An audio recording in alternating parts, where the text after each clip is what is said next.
I don't. It must be Neil is doing something like he's routing it through. He's trying to get on. He was live, but I guess with Matt's power still out, he came through. Yeah, I was supposed to be running Neil's system, but his whole hardware thing is completely without power. So until his entire community gets power back, we cannot stream Twitch. Okay. What's up, Neil? Well, we got a live stream here going. Neil, did you hear that, Neil? That was Matt Brennan. That was Matt Brennan talking. That he's in New Brunswick trying to start Neil's computer. Okay, Neil, if you could hear what he just said. The speaker's muted. Someone text him. Yeah, that's right. Get everything. I gave him my keys. All he has to do is go in and go, doot, doot, and we're good to go. My friend went over. 32,000 people in DF have no power, including my house. On the one day, at the one time that I want to do this. Right now, they have a power out. There's a power out. Yeah, there's been power out as well. But anyway, so we're going to just go through, guys. We're going to 2 minutes for just quickly let these people, and then they can get on their way. So we'll start with, I guess, Eugene over on this side here.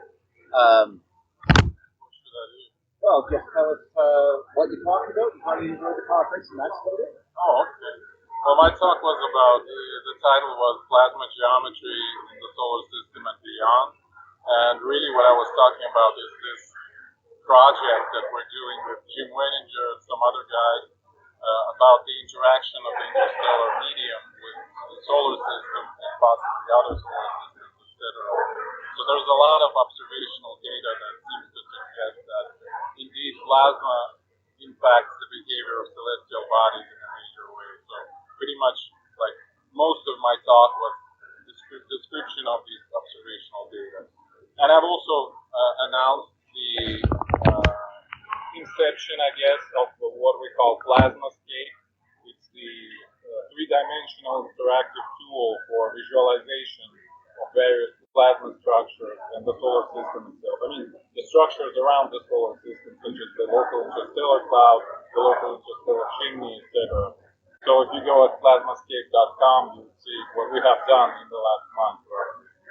And, well, about the conference itself, well, it was a great opportunity to meet people who I've already met, to reconnect, so to speak, because, again, I believe that the absence of the American conferences, the Thunderbolt conferences, has been a big blow for the whole community. And you can talk through the internet, right? But that's still not the same. You know, people need to meet, shake hands, etc., and discuss ideas in person. And when I was sitting at this Q&A panel with other speakers, I actually felt sort of a team spirit and bond. Yeah, sort of. And to me, it was very important personally, I would say. I'm not sure about others. So it's a great event. We need more events like that, basically. This is my conclusion. That's his conclusion. Okay. We'll go, and again, same question for these people. We're very happy to have people around. So, and we were very, very, well, you can see but they're lagging. But don't worry about that. You guys can still hear us, right?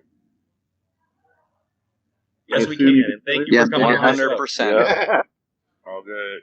All right. Well, Wall, please. Okay.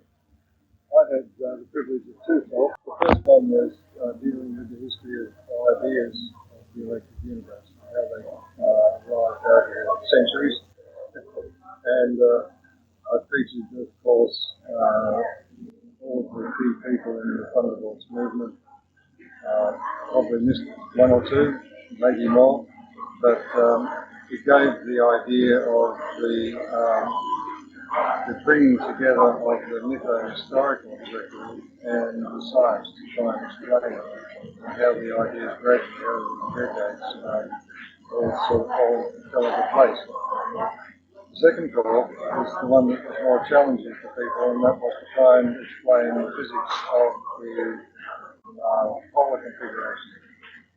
Because I remember when Dave first presented it, he'd almost given up because he felt that there was no way he could present this in public without having some physical model which would help explain the linear, the polar arrangement of the planet. Because there's no physics on Earth that could help him with that.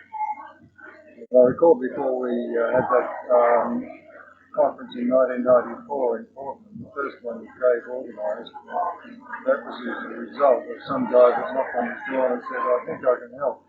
It was Bob Drewdown. And I saw his model, and it was very inventive and obviously done by a celestial mechanician. The problem that I had was that it was a very unlikely and fortuitous arrangement. I thought the answer had to be more general, something that you would expect to find just on the basis of normal everyday physics. And I think the progression of the model to planetary configuration relied critically on having a theory of gravity which could handle objects so close up without colliding, and also exchanging thunderbolts in order to modify their motion. Because we remember Dave had pointed out that Mars grew from the baby that returned to the mother's womb, and other times it became huge and giant and threatening the Earth. So I thought it was that. I realised that it all had to be part of the charge exchange between these bodies when they were close together. So the electrical model of gravity was critical to being able to present some sort of coherent story.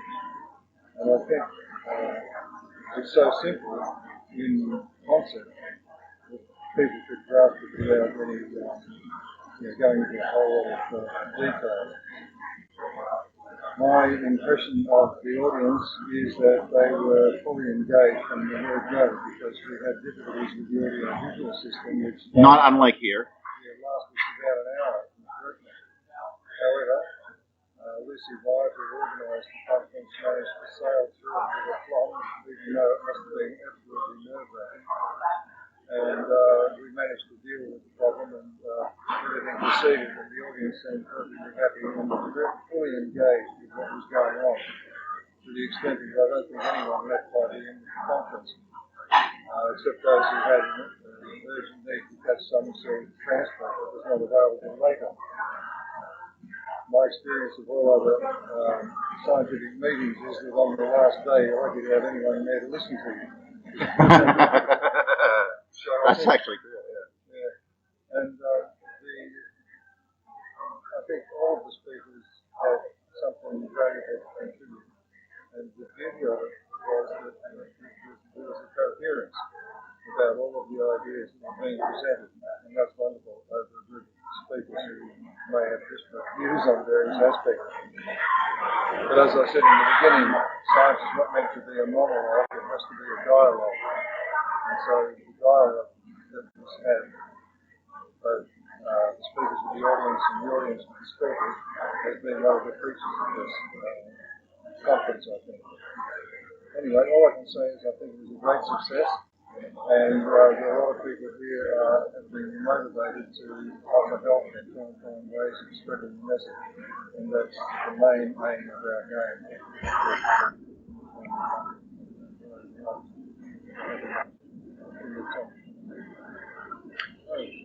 Could you move the mic, please, Neil? We must do it again. What was that? What was that there, Jim? Is there a mic you can move? We kind of lost them there. Oh, well, we're just about done that anyway. I'm going to go do our friend here, Andy, and I'll let you guys get going because I know that you had places to be. So thank you. Really, thank you. Thank you, guys. Thank you, Eugene. Thank you guys very much. And for the next one, Neil, we're going to have to make sure that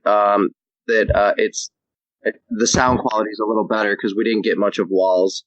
I know Wall speaks very soft, and unfortunately, not much to do. But I think that we got a pretty good recording, so we'll be okay there. Let's see. Sounds good. Look who showed up!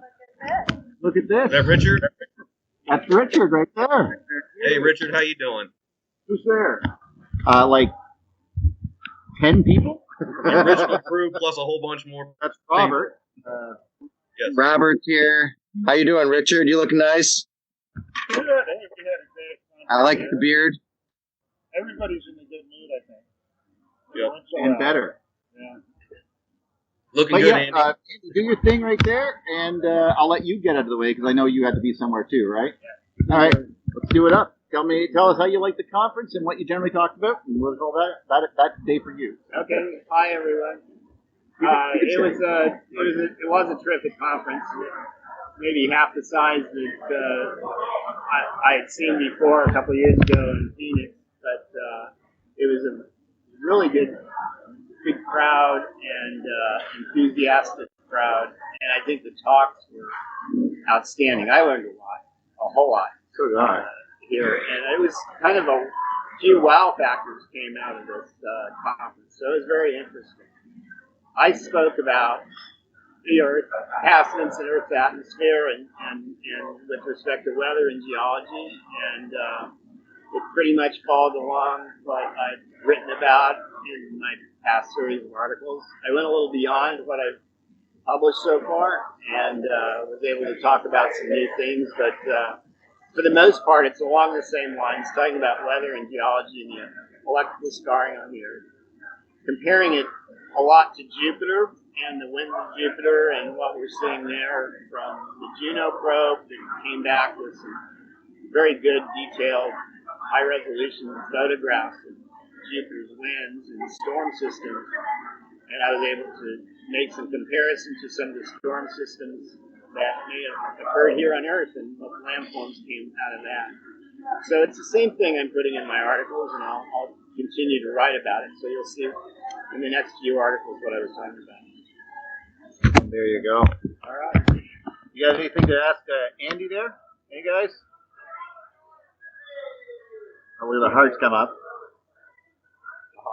Yeah, I know. Yeah. Just keep up the good work. Keep up the good work. The Storm series. I can barely hear him too. Now you guys have to talk up. Oh, I was going to ask, can you hear me? Yep. Okay. Yeah, I was just going to ask Andy, are you still going to be narrating the rest of the Eye of the Storm series?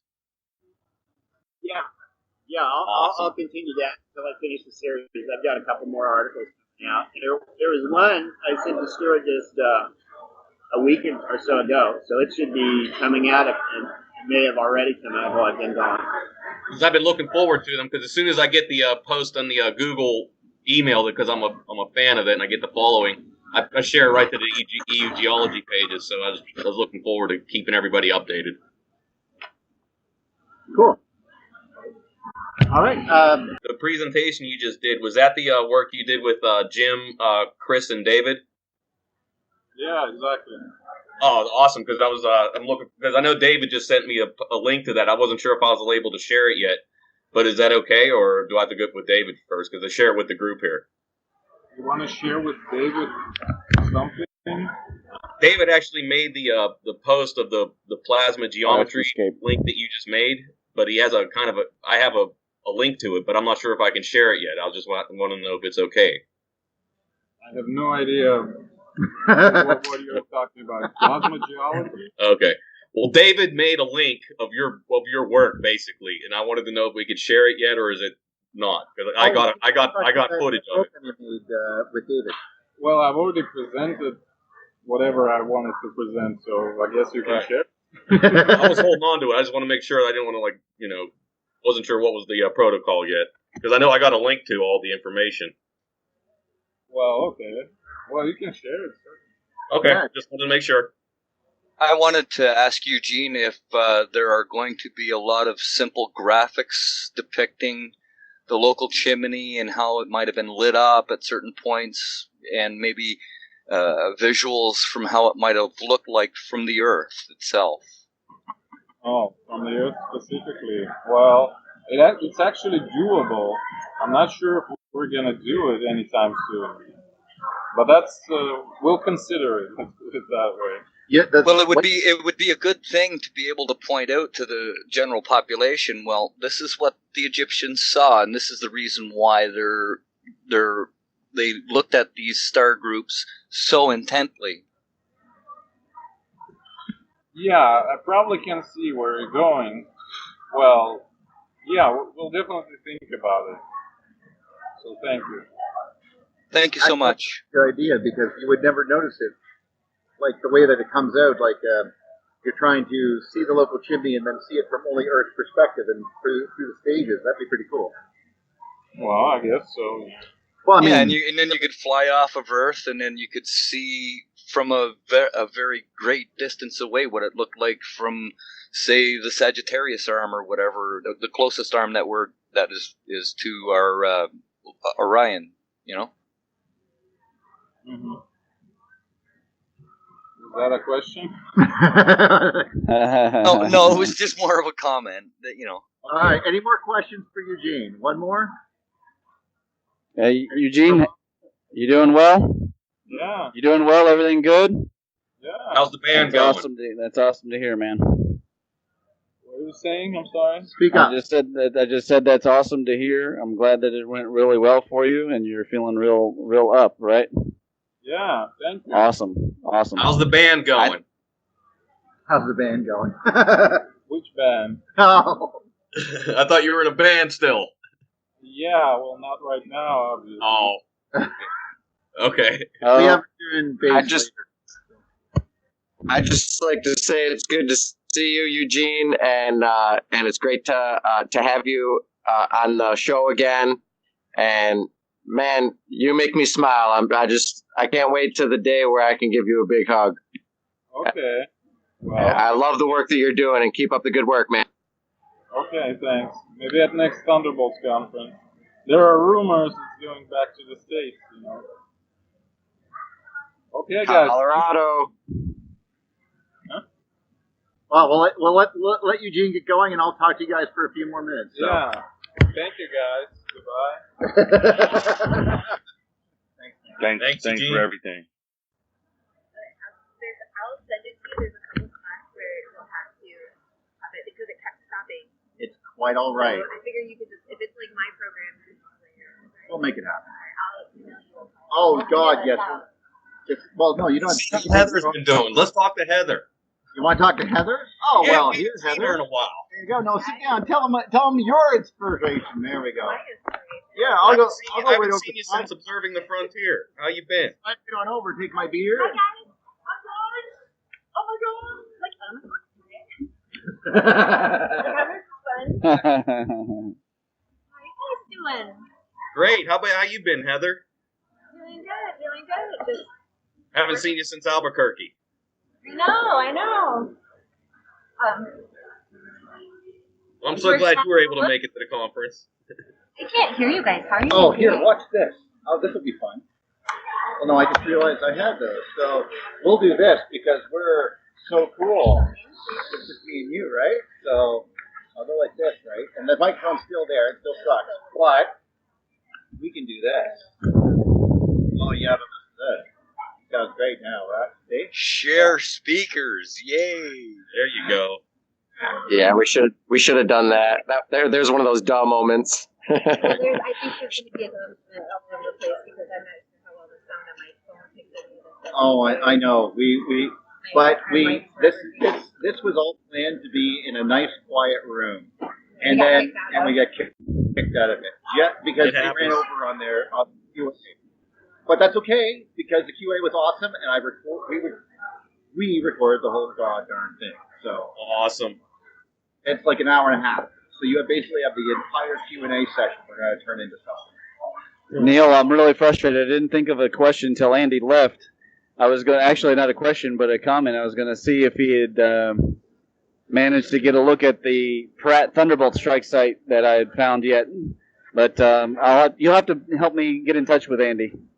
Consider it done. I have to send him something, and I'll give you his email. I actually had a question for Wall, but he had to go. But has anybody seen any like advertisements on the YouTube about a second season for the Electric Universe on Gaia?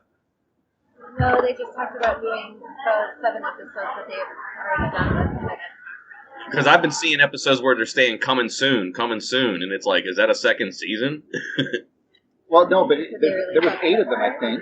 There was only 8. If you've seen all 8, and at the end of the I've seen 7 of them, yeah, and there was a series of 7, I think. Oh, it's a series of 7? Okay. 7, okay. I have 4 of them recorded, so I only need to grab like 2, 3, and 4, and I think I got them all. So, and we can. I put them up as private videos for people who requested them because I didn't want to, screw over Aya's copyright. Because I've been seeing, like I said, there was segments where Ev Cochran was talking about something that I have not seen in any of the episodes. It's like bonus material or something. That's why I'm thinking it was a second season, because it says coming soon.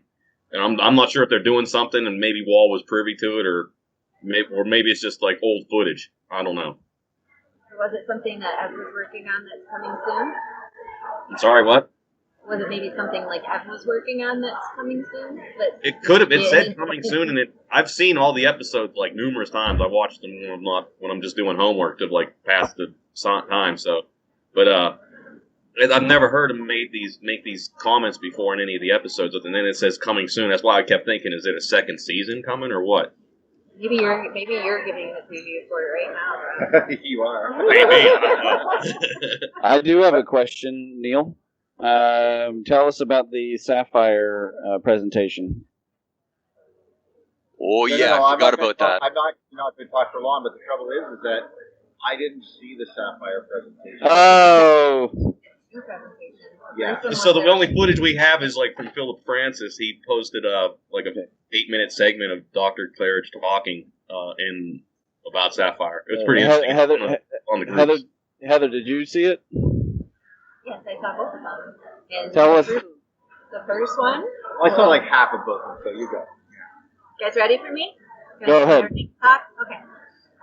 I saw both of them. The first one was about the results. The second one was about their interpretations of the results. They were very, very, very, very, very, very interesting. It was the first time that they released them for public view. I guess we can talk about what they talked about. Yeah, sure. Straight up transmutation, guys. Straight up transmutation. Like different elements suddenly showing up on their.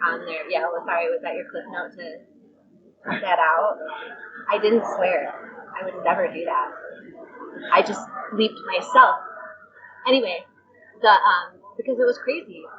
They're doing transmutation. They put in their probe in the Sapphire, and with a very, very low amount of charge, like a much lower than expected amount of current going through it, they came up with 11 or 12 different elements that weren't on their probe initially. And then they... That's exactly what Philip Francis released on the page. So if you want to see a brief comment on that, check that segment out. What? 11 or 12? Sorry, what? 11 or 12? At the Not new first elements, Sapphire.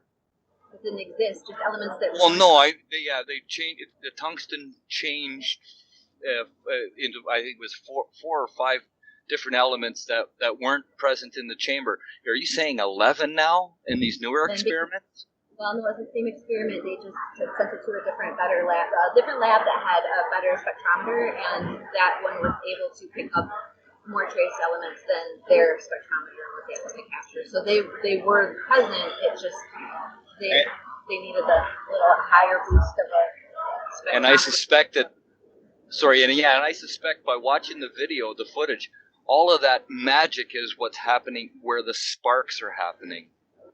In that high energy area of the sparks where it's just going everywhere, spitting out stuff everywhere when the probe gets vaporized. Y'all want to hear Heather tell the rest of it? Probe didn't get vaporized. Because the difference is that the probe is a different color when they stop. And so they put it under a microscope and they started noticing, wait for it, spheres. Perfect spheres. And the spheres planets. No. Blueberries? Blueberries. The shazaberries taste like chocolate. True. But yeah, the graph, you can see the graph of the power. Yeah, you're going to take off. He has to go. Okay, wait. It was lovely to talk to you guys, but I am starving, so I'm going to go over here and eat. But you guys have a great afternoon or evening or whatever time it is wherever you are. Yeah, we have no idea. Great idea. talking to you guys. I miss you. I love you. Have a good night. Take care, Heather. Love you. Take care. Thank you for the Love you. talk. I don't know what they were talking about. Oh my God, guys! Wow.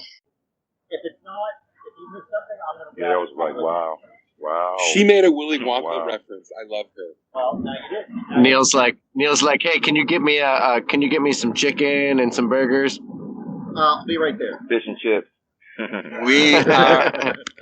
We are officially alchemists now, people. Now that we know that the stories of the ancient Aborigines of Australia watching this giant snake come out of the ground at a diamond mine that's there now and go back into the ground and making another diamond mine are true, and I don't care what anybody says, electricity is king. Actually, you get even more than that. When you get to see, and there was recorders everywhere, so I know this is going to be out there, you're going to see Andy's work. He showed this, like, not just like, you know how he's showing those little butterfly wings or Ds, that were right beside each other.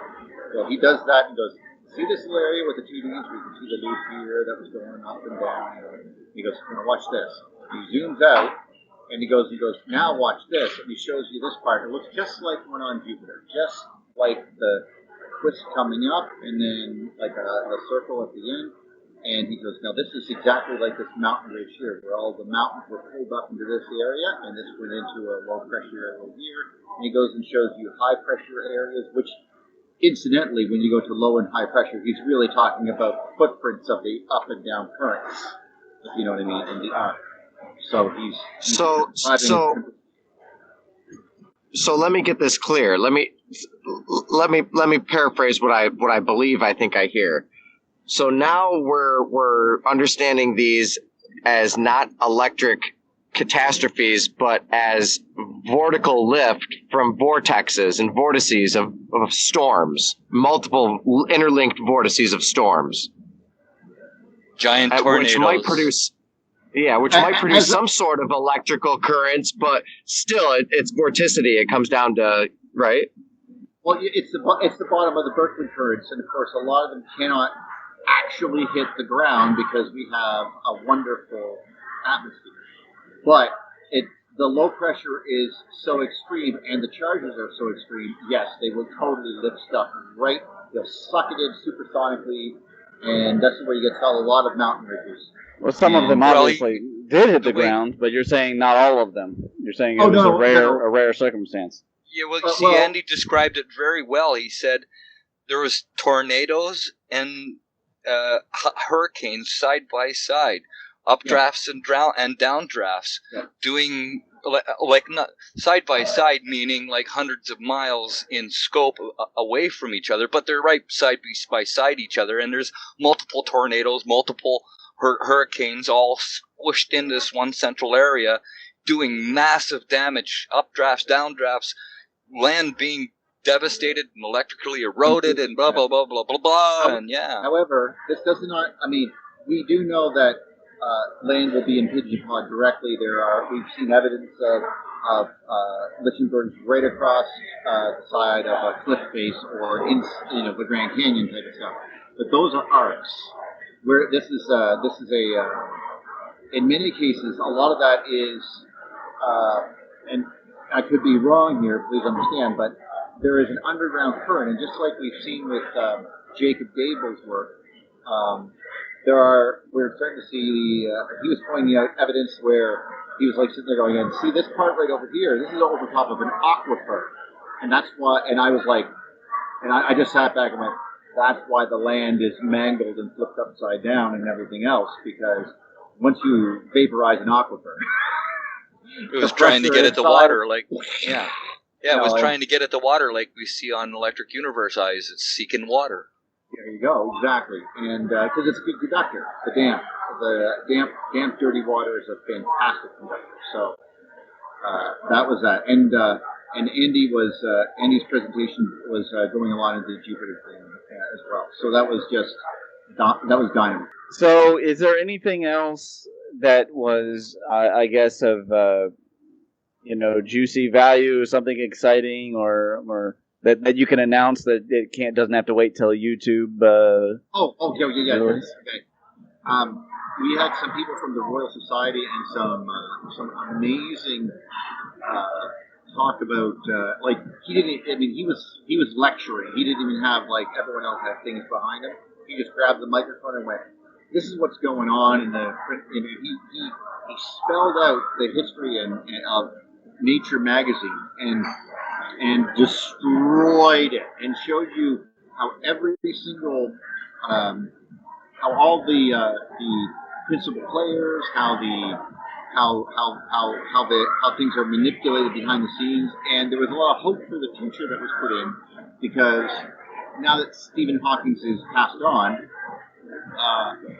he was quoting Thomas Kuhn, of course, and he said, science advances one funeral at a time type of thing. So now that he's gone, certain things are allowed to be said, and things like there was an entire paper by a guy. Now this guy is he couldn't be at the conference because he's in line for running CERN. Okay, so he's in the short list, so he has to go to an interview for CERN. Okay, so that's why he couldn't be there. Now his paper started describing things in reverse, in the sense of instead of going like, let's go from like molecules, atoms, elements, blah, blah, blah, and shells, electrons, all the way down. He started the other way around and said, what is space? And then he chose a deformation in space. And he was using the deformation in space. But when we got all the way halfway through, I mean, not even halfway through, within a few minutes, we all realized he was talking about the ether. And he described perfectly how especially when you combine it with like things like Edwin's work, which was even deeper, by the way, than it was before. The principles that he was describing basically were: what is electricity? What are these subatomic particles, and how are they manipulated into actually like reality? Basically, he was describing the fundamental baseline of reality. And even though it didn't specifically say electric universe or anything like that, he was going into fractals with regards to, basically, if you have something with a negative mass that's impingent on it, and if they're fractally going inside of it, that changes mass. If they're going this way, then you have charge. This is an electron, this is a proton, this is and he was going through all of them, describing every one of them in this new context. And it was fitting together like a magical jigsaw puzzle. It was, and he's not electric universe at all. So once that gets out, Who's this guy? He's actually he couldn't be there, but he had another gentleman who was also a doctor who presented for him, and he was a reviewer of his novel, or his book. And I'm not going to do it justice because I can't remember his name because it was Russian. I see. Okay. But the moment I can, make sure you have it, because that, and of course after the Bath conference when that comes out, this is just going to be the best, because I mean some people hated it, and I can understand why, because they were like, what do you mean defining space? That's just junk, blah blah blah blah blah. But you can't say ether, and you can't say certain things. So, and this is another thing that popped up was like, what can't you say, and why is this happening? And this groupthink, and these are from people who are from the Royal Society, and there's not many of them. There was 3 or 4 of them here, and they're challenging it straight up. And I'm like they were on board, is what I mean. And these are highly influential people. So now that Stephen Hawking has passed on, there's no need to protect him, or you know what I mean. There's that type of thing. So things are being ripped apart in a brand new way, and they're starting to see the floodgates open, as it were. So that's really, I mean, if this guy gets in charge of CERN, I mean, we're going to have a gentleman who basically is familiar with the EU in charge of the most expensive project on Earth. So that's actually pretty cool. I mean, it's not that we're going to be able to convince the entire world instantly, but to have someone we can go over and go, hey, you could write. I mean, it would be possible for us to write to the head of CERN and actually ask them to do a project, and it might actually happen. So, hey, can you blast apart this stuff for us because we don't know what it's made of? I'm predicting that you'll get, like if we use Edward's model, we'll get 82 and then 150 on the other side. So smash those two and let me know the number, please. So, yeah, it's that type of a thing. That's cool. Yeah, I was impressed at that particular level. Some people were like, I'm a purist. And I was like, screw your purist crap. I mean, you got to bring people in from everywhere. I didn't want to say it like that. You know what I mean? You gotta bring people to the table, not say the table is too big, go away, or too small. Well, that's awesome to hear, I think, but I could see where it could bother some people. It's, it is unfortunate that scientific progress is one death at a time, but it is what it is. We're going to make progress anyways. So it's as long as funding goes along with it. Well, and that's the thing.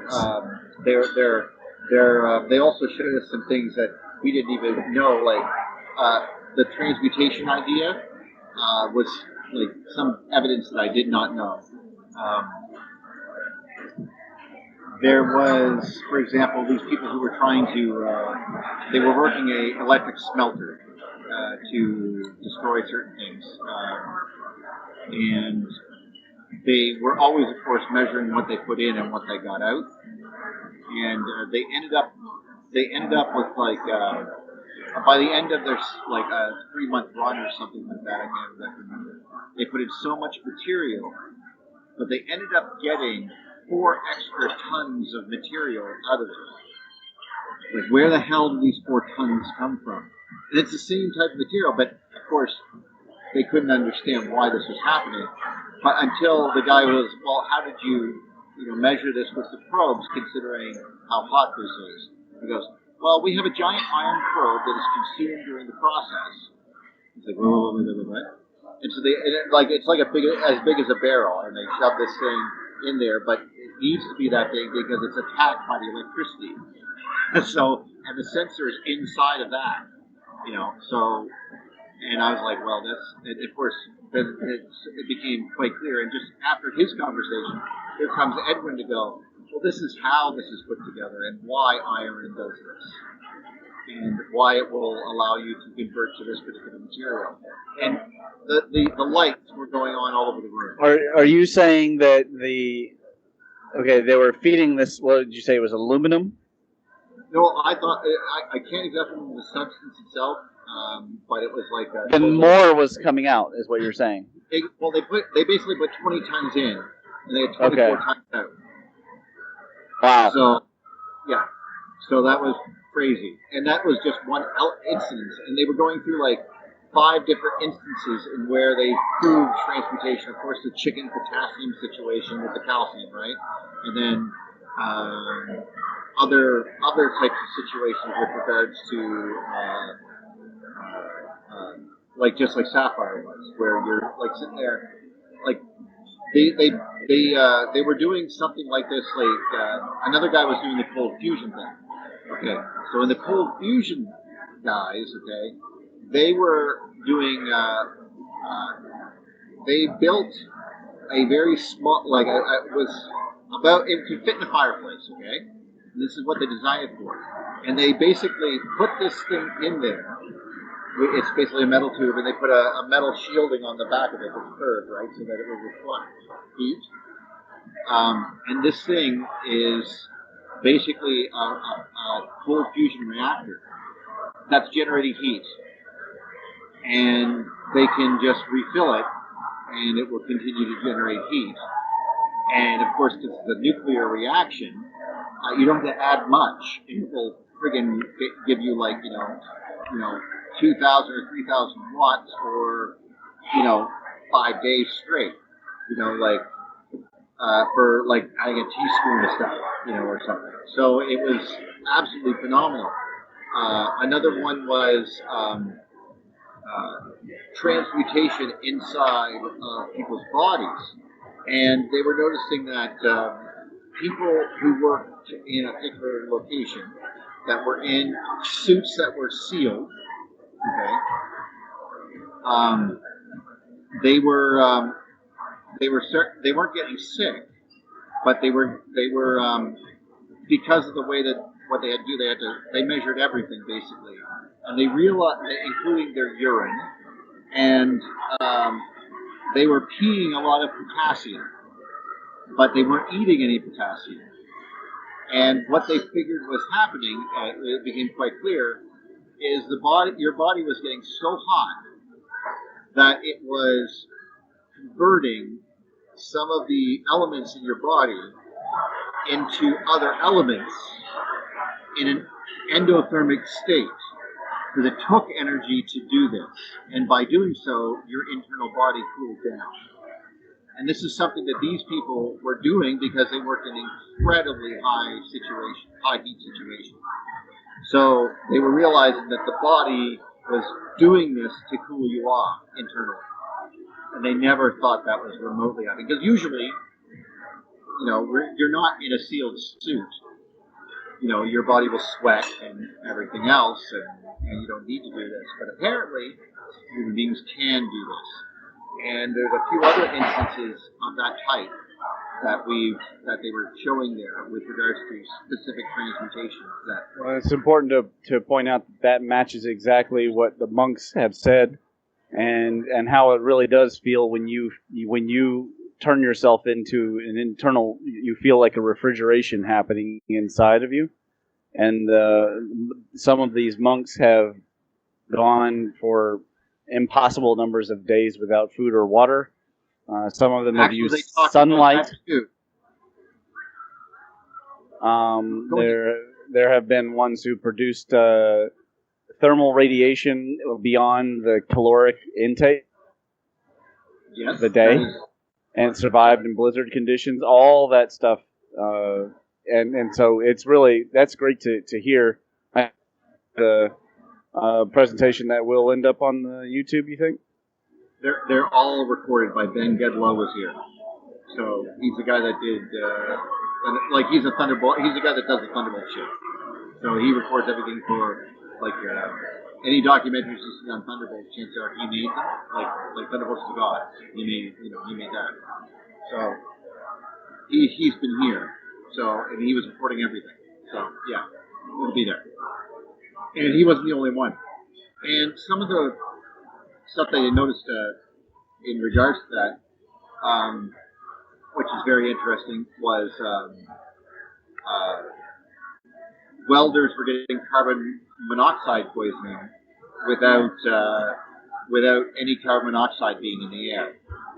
And they couldn't figure out why until the gases that were coming off of this, the ions that were coming off of this the arc welder, they were breathing it in clearly, but they thought that it was like just plain, I think it was just like plain nitrogen or plain something or other. But no, it was an isotope of it.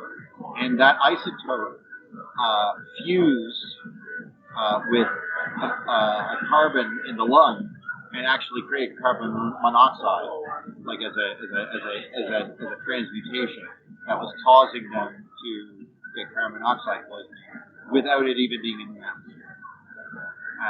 So that was actually pretty darn cool. And there's other things like that they were noticing. So this transmutation thing is becoming red hot, because the biggest one is a group in Russia that was doing the same thing, and with a container. And instead of going for gold or something, all they were focusing on was the rarest of medical isotopes, and they could do it.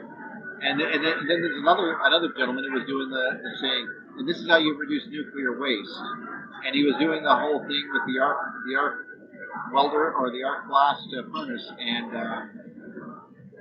they were this was a legitimate thing. They turned the half-life, millions of years, down to like 4 days. They had to keep it in the chamber. Wow. Just dropped off, and it was just inert after that. They broke it down into several different elements, and they just basically poured the elements out.